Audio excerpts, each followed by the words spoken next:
Nearly 30 years ago, the military presence on Guam substantially decreased, resulting in the loss of several high-paying jobs.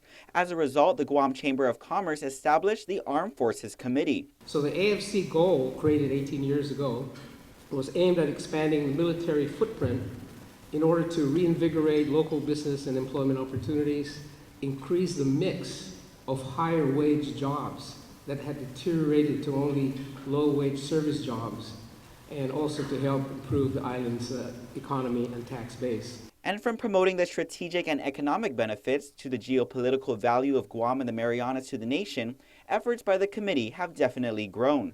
In fact, AFC Chairman Jerry Paris says efforts to promote the committee's agenda have led to annual visits to the nation's capital, speaking with key stakeholders. Most recently, a group of 5 members returned from a visit to the Pacific Command in Hawaii and the Pentagon on Capitol Hill in Washington, D.C.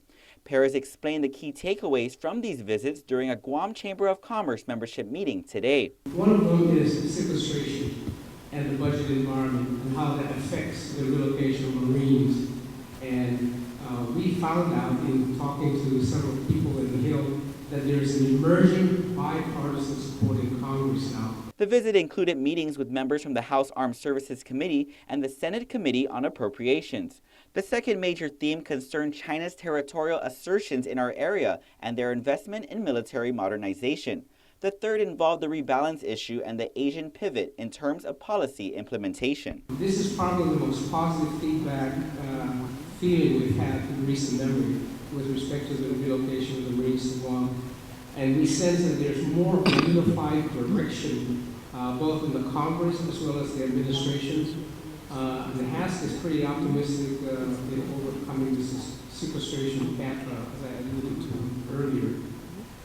And there's less focus on disagreement, and more now, the philosophy now seems to be how best can we make this thing happen cost effectively. Members of the AFC were also joined by members of the Guam-U.S.-Asia Alliance, otherwise known as GUASA. Paris says it was important to send the Guam message, but also expand the Guam agenda beyond the Pentagon and Capitol Hill and reach think tank resources. Reporting for Guam's News Network, I'm Ken Quintanilla.